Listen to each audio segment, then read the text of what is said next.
Ah, you caught us at the perfect time. We're looking at Dragon Quest III now, released also very quickly after Dragon Quest II. This really is the fan favorite of the Dragon Quest games on NES. Like, people always say this one is the big one to play. So I'm pretty excited to get into it. Let's just get right into Dragon Quest III on the Nintendo Switch. So Dragon Quest III is actually a prequel, so it takes place before the first two games. You play as the hero again. You can be male or female, the only time in the entire series they let you do this. Well, you are told of this legendary figure that was your dad and how he could apparently stop the evil from coming. This evil is known as Baramos. Your dad was unable to stop him and fell into a volcano apparently. Well, it's the hero, your 16th birthday, and you are told that you are now the hero and must follow in your dad's footsteps and defeat the evil. You then set out on your quest to defeat Baramos.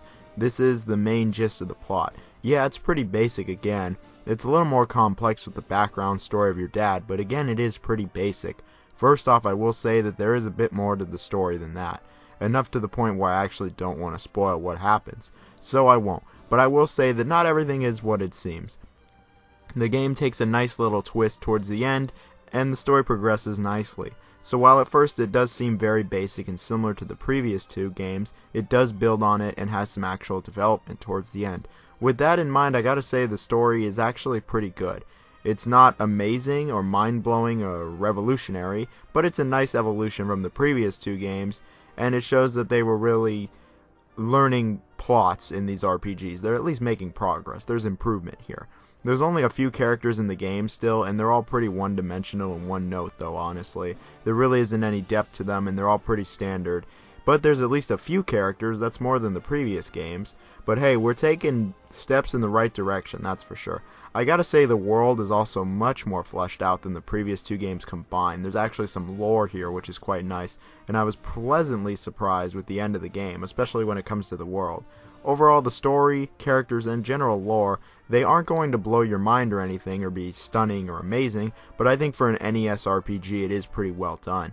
The ending, I actually will say, is fantastic. The ending is very good. But back in these times, I mean, most games didn't even really have a plot, or if they did, it was ridiculously basic with like no development at all, and this game definitely has much better than that, so I'm going to praise the game for its story and that stuff. But I will say, in today's age, it's at the very least, it's fine. Anyway though, on to the gameplay. The gameplay basically is exactly the same as Dragon Quest II. Some refinements have been made, but it plays virtually identical. It's still a turn-based JRPG where you go around exploring areas, interacting with the world, and getting into random encounters. I will say that it has been expanded on, but that general gameplay loop is pretty much the same. The first new thing to mention is the classes. Yes, the game actually has classes similar to Final Fantasy. The hero is always the hero class, but there are many other classes you can have for your party members. Unlike the previous game, you don't find your party members out in the wild. Instead, you go basically to the market for them and create your own party members right there with whatever class you want. You can do this at any time, but they will always start at level 1 when you create them. There are some standard classes like Black Mage, White Mage, and Warrior, but there are some more interesting classes such as Thief and Merchant. Each one of them has their own abilities and attributes, such as the Warrior cannot learn any magic at all but has really strong hits, or the White Mage has really good healing spells, or the Black Mage gets awesome destructive spells. You can really customize how you want your party through this system, as the only set class you get in the game is the hero class for the main character.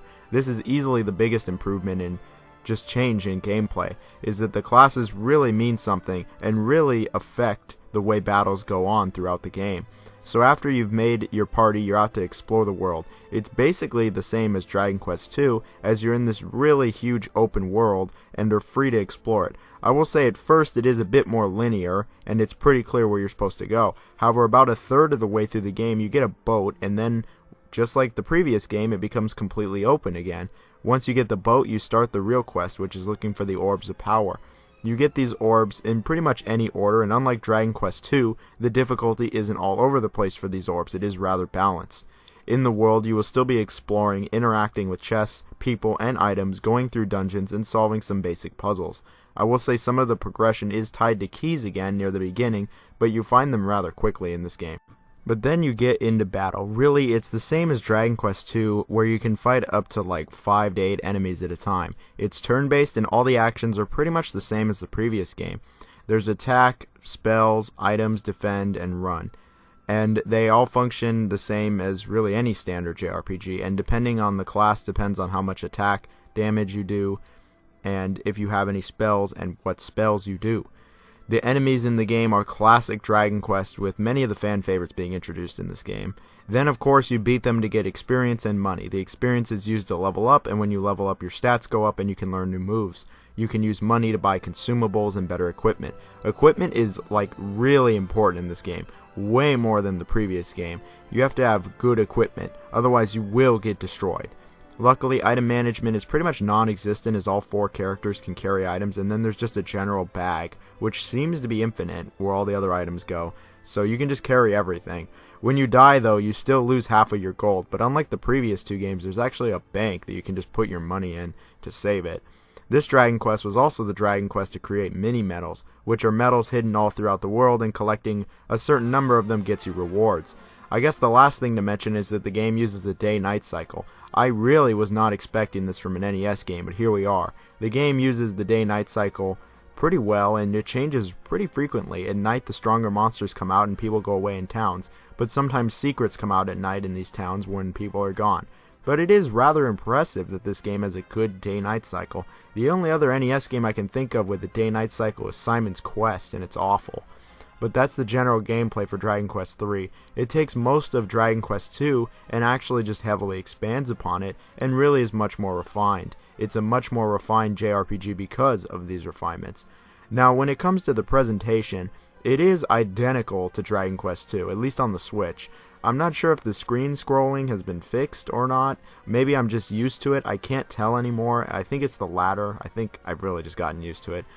The models all look fine at best. They're still stretched sprites and look kind of like Flash game sprites. I will say at least they look the best in Dragon Quest III when compared to the last couple games, the last 2 games really. They animate decently, I guess, but not in any mind-blowing way. All the textures look also fine. There's nothing really to them. You can at least tell what everything is, at least. The color palette is quite good with many different colors in the game. The frame rate was fine for what it was. The enemies still don't have any animation, and I'm just not a fan of these still basic drawings. I'm really just not a fan of the enemies at all in the Switch version of the first 3 games. I think the Super Nintendo models with the nice animation was much better than this. As a whole, the graphics again are fine, they get the job done, but they don't strive for anything past that. The sound, I will say, fares a bit better than the previous 2 games. While the sound effects are basically identical, there are some new ones in there, and where the sound really improves is the music. I will say the music in Dragon Quest III is actually good. Like, all of it was actually good. I didn't get sick of any of it, and none of it was as grating as the previous 2 games. The music that is present in this game is very classic, stock Dragon Quest that was kind of introduced here as well. While some of it is in Dragon Quest II, a lot of it really was introduced in Dragon Quest III, and I think that the music is actually really catchy. It has some charm, and it's generally well done. In fact, the music was so good that it got into Smash Brothers, so now you know it's good. There's no voice acting also, if that wasn't made clear. The sound is definitely good, and it's certainly better than the presentation. Alright, so we've been on a pretty good track, not gonna lie, but what's wrong with Dragon Quest III? Why isn't this the perfect JRPG ever made in the history of JRPGs? Let's find out. Let's see. So Dragon Quest III I do have a few issues with, but definitely less issues than Dragon Quest II. My first issue is something that will just never escape Dragon Quest or really any old school RPG, and that's grinding. You'll be grinding in this game literally right from the start. Like, it can't be helped. You just have to grind. You'll do a ton of grinding in this game just throughout the entire thing. And if anything is hard or battles are too difficult, that just means you have to grind some more. Luckily, I will say the grinding is much more balanced than the previous game, where the XP needed to level up was just ridiculous. Here, much more balanced, I will say that. But, big but, the beginning hours of this game are actually really difficult. Now, I don't consider myself a pro or even that good at JRPGs, but the beginning hours of this game I thought were actually really difficult. I thought it was borderline Dragon Quest II difficult in terms of battles. Luckily, in the beginning, I absolutely knew exactly where I was supposed to go. It was just the enemies that were kicking my ass. The random encounter rate is extremely high in this game. Not as bad as 2, but it is high. You probably can't go more than 5 or 6 seconds without running into a random encounter on the overworld. I am not exaggerating. and because of this, I was using up all my resources almost immediately on these random encounters, and I'd have to head back into town to heal because I would be drained so fast. The beginning hours of this game are easily the hardest part of the entire game, and I was getting really nervous that the whole game was going to be this hard. However, I will say once you get the boat in the game, it opens up and becomes much easier as you'll start leveling up much faster because you'll start fighting enemies that give you a lot of XP. But those beginning hours were quite rough, and I could understand if someone can get the wrong impression that the game is extremely hard and grindy immediately. And don't get me wrong, you'll be doing a lot of grinding, but it is nowhere near as hard as the beginning hours make it out to be. I will say though that the extremely high random encounter rate can be pretty annoying, especially at the end of the game when you're just trying to go from one location to the next, but you're just stopped over and over and over by all these enemies. Fleeing is also annoying as you only have a 25% chance to flee on the first attempt. It goes up 25% every time after that, and it's usually better to just fight the enemies in all honesty. The excessive random encounters got a bit annoying, but again, this is a common JRPG trapping, so I'm not going to knock the game too much. But other than that, and the grinding, I really don't have any issues with the game. I think the game is much more polished and refined than Dragon Quest II ever was. The dungeons are really well made, the battle system is a bit more dynamic, the music is a lot better, and the world is better. This game is just a lot better. And yeah, it isn't exactly the easiest to figure out, and I did need a guide once or twice, but a majority of the game you do not need a guide, which is very appreciated. Unfortunately, it seems the translation still is not amazing. The enemy are defeated. Come on. Really? No, that's just bad grammar. My point is that Dragon Quest II is like drinking shitty cow's milk, and Dragon Quest III is drinking that sweet almond milk where it's good for you.